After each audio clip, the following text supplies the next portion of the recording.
Hello dear students, welcome back to my channel physics SPC. Thermal property of matter का एक question. Steam at 100 degree Celsius is passed into 20 gram of water at 10 degree Celsius. When water acquire a temperature of 80 degree Celsius, the mass of water present will be. Specific heat of water given है and latent heat of steam given है और चार choice तरह की। इस question को कैसे करें इसको बिल्कुल बेसिक से बताऊंगा मैं आपको। अगर आपको बेसिक आता है तो आप इस वीडियो को स्किप करके आगे बढ़ा के वीडियो को देख सकते हैं, सोल्यूशन देख सकते हैं। तो देखो मैं बेसिक से चलता हूँ, पहले जानकारी देता हूँ। ठीक है, सबसे पहले आपको इस स्पेसिफिक हीट ऑफ आइस और स्पेसिफिक हीट ऑफ स्टीम ये लर्न होनी चाहिए बेटा। 1/2 calorie per gram degree Celsius. और स्पेसिफिक हीट ऑफ वाटर जो होती है वो 1 calorie per gram degree Celsius. यहाँ गिवन है स्पेसिफिक हीट ऑफ वाटर, लेकिन किसी क्वेश्चन में गिवन होती है, किसी क्वेश्चन में गिवन नहीं होती है। अगर गिवन नहीं होगी तो लर्न होनी चाहिए आपको। Latent heat of fusion of ice ये होती है 80 calorie per gram, calorie per gram. Latent heat of fusion calorie per gram. और latent heat of vaporisation of water ये होता है 540 कैलोरी पर ग्राम। ये हमें डाटा याद होना चाहिए हमेशा। ठीक है, एक जब भी फेज चेंज हो रहा हो, स्टेट चेंज हो रही हो, सॉलिड लिक्विड में बदल रहा हो, लिक्विड गैस में बदल रहा हो, स्टेट चेंज हो रही हो, तो जो स्टेट चेंज होती है ना वो कांस्टेंट टेम्परेचर पर होती है और किसी भी कांस्टेंट टेम्परेचर पर नहीं होती। ऐसा नहीं किसी भी कांस्टेंट टेम्परेचर पर चेंज कर दो, मेल्टिंग पॉइंट पर होती है या फिर आपका बॉइलिंग पॉइंट पर होती है। जैसे अगर मैं समझाना चाहूँ इसको, सॉलिड है उसे लिक्विड में चेंज करना है, ऐसे ये चेंज हो रहा है, इसमें कन्वर्ट हो रहा है, तो ये मेल्टिंग सॉलिड से लिक्विड में कन्वर्ट होता है, ये मेल्टिंग पॉइंट पर होता है। और मेल्टिंग प्रोसेस एक कांस्टेंट टेम्परेचर पर होती है बेटा।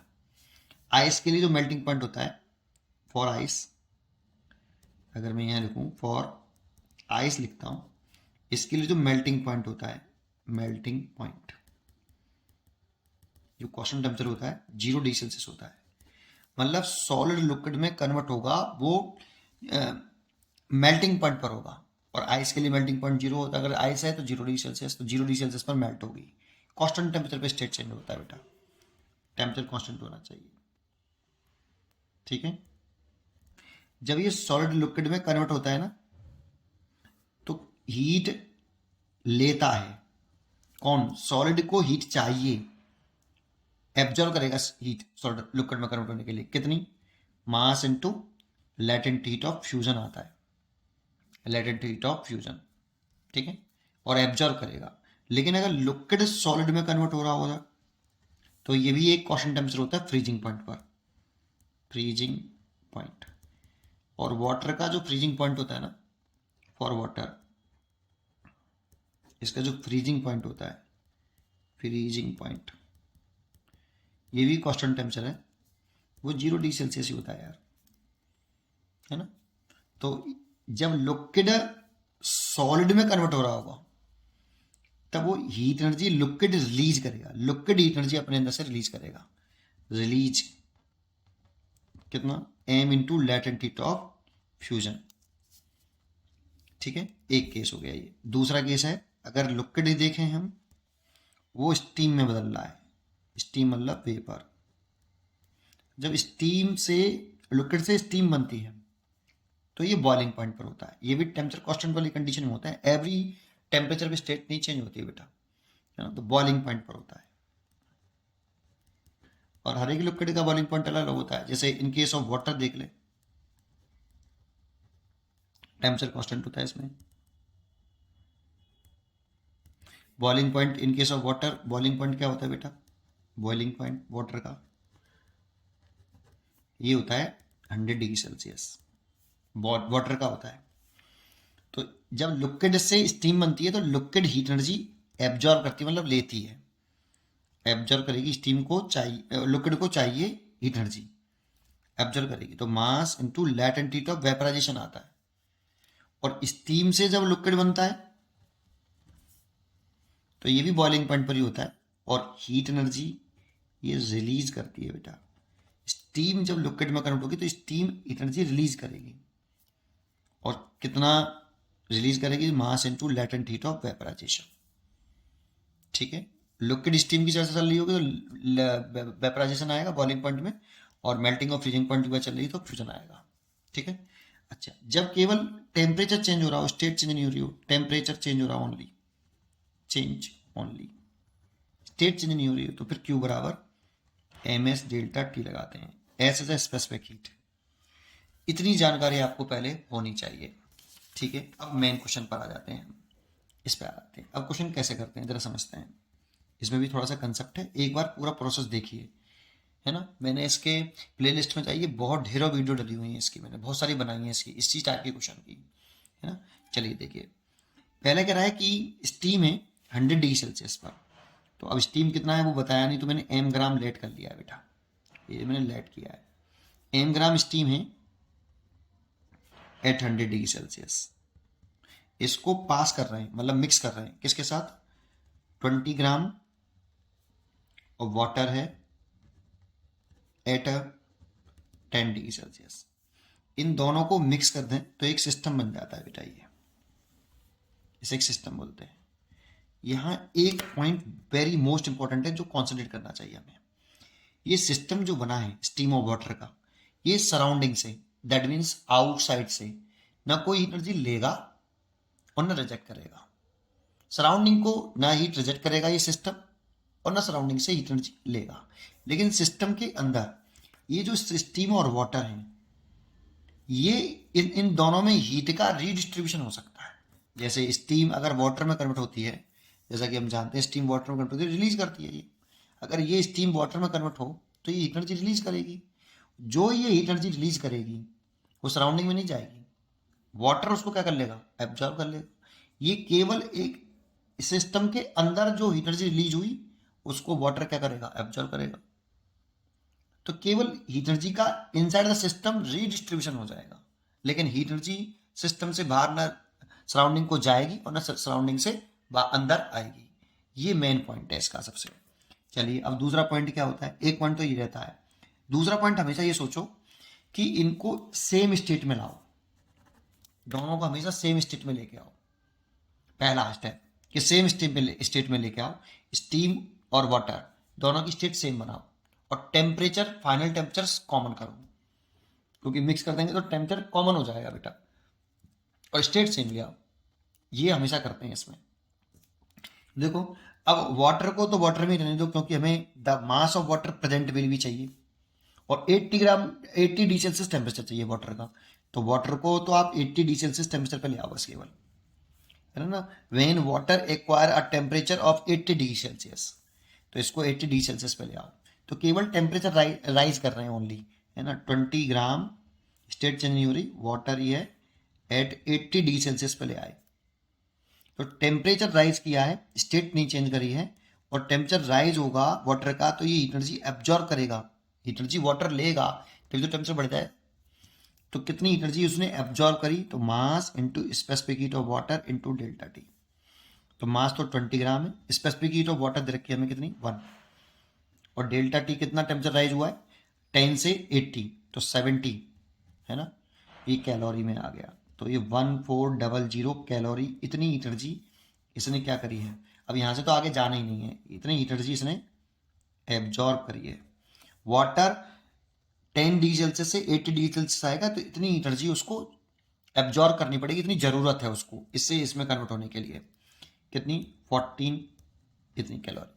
ये रिक्वायर्ड हीट एनर्जी है बेटा, जो वाटर को चाहिए, जो 10 डिग्री सेल्सियस पर वाटर है उसको चाहिए 20 ग्राम वाटर 80 डिग्री सेल्सियस पर आने के लिए, इतनी एनर्जी की ज़रूरत है, required heat energy. Heat energy, ये एनर्जी ली होगी वाटर ने इतनी हीट एनर्जी ली होगी, है रिक्वायर्ड हीट एनर्जी है। लेकिन कहाँ से लेगा बेटा? सराउंडिंग तो लेता नहीं है, तो फिर एनर्जी का लाएगा कहाँ से? तो जो स्टीम है ना, जब ये वाटर में आएगा 80 डिग्री सेल्सियस पर, तो वो एनर्जी रिलीज करेगा, उस रिलीज एनर्जी को ये एब्जॉर्ब कर लेगा बेटा। ठीक है, यही प्रोसेस होता है। तो देखो, इसमें एम ग्राम स्टीम को अगर हम वाटर में बदलें तो बेटा स्टीम जो कन्वर्ट होती है ना, वो एवरी पॉइंट पे नहीं होती, है ना। स्टीम जो कन्वर्ट होती है, स्टीम जो है लिक्विड में आती है, वो बॉइलिंग पॉइंट पर आती है जो 100 डिग्री सेल्सियस है, और यहाँ पे 100 डिग्री सेल्सियस ही है, फिर कोई दिक्कत नहीं, स्टेट चेंज हो सकता है यहाँ पे सीधा। तो एम ग्राम, अगर यहाँ पे 100 डिग्री सेल्सियस ना होकर कुछ और होता तो पहले 100 पे लेके आते, तब वाटर में चेंज होता। M gram water at 100 degree Celsius, constant temperature पर, देखो यहाँ पे भी टेम्परेचर, यहाँ पे भी टेम्परेचर कॉन्स्टेंट है, स्टेट हमेशा कॉन्स्टेंट टेम्परेचर पर होती है चेंज। और स्टीम लिक्विड में बदलेगी बॉइलिंग पॉइंट पर, वाटर का बॉइलिंग पॉइंट 100 डिग्री सेल्सियस होता है, तो बदल जाएगा कितना, Q बराबर, और देखो स्टीम से जब लिक्विड में आ रहा है ना तो रिलीज कर रहा है एनर्जी, है ना, रिलीज कर रहा है, तो रिलीज करेगा तो मास into latent heat of vaporisation, और लेटेंट हीट ऑफ वेपराइजेशन ही होती है 540, फ्यूजन नहीं होती, देखो मैंने बताई, latent heat of vaporisation 540 calorie per gram, है ना। तो कितनी बेटा, एम तो हो गया पता नहीं, और ये 540 हो गया, इतनी कैलोरी हो गई। अब ये 100 डिग्री सेल्सियस पर है, मैंने कहा सेम कॉमन टेम्परेचर पे लेके आते हैं, स्टेट तो सेम हो गई लेकिन टेम्परेचर सेम करना है, 80 डिग्री सेल्सियस लाना है।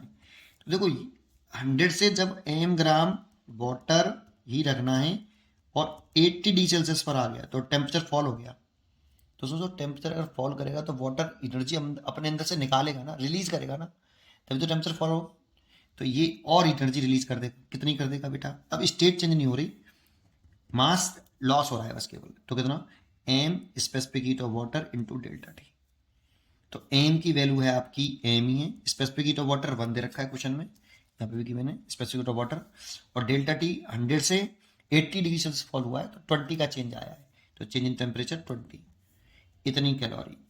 तो इसने कितनी, स्टीम ने, जब ये steam m gram steam 100 degree Celsius से m gram water at 80 degree Celsius में कन्वर्ट हुआ, तो उसने कितनी हीट एनर्जी रिलीज करी, तो रिलीज हीट एनर्जी कितनी, 540 एम तो ये है और 20 एम ये है, तो ये हो गई आपकी 560 एम कैलोरी, इतनी एनर्जी इसने रिलीज करी, दैट मीन्स इतनी अवेलेबल है हमारे पास।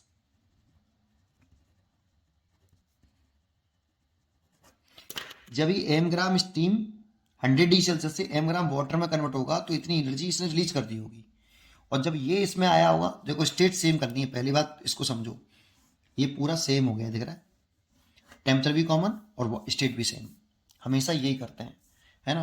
तो अब ये इसने इतनी एनर्जी रिलीज करी है और इसको इतनी एनर्जी चाहिए, एब्जॉर्व करेगा ये वाटर, इतनी चाहिए वाटर, इतनी एब्जॉर्व कर लेगा तब कन्वर्ट होगा, तो ये लाएगा कहाँ से बेटा, एब्जॉर्व करेगा कहाँ से, बाहर से तो मिलेगी नहीं, ये रिलीज करी तो ये रिजेक्ट नहीं होगी, तो ये जिसने रिलीज करी है ये इसको एब्जॉर्व कर लेगा, है ना।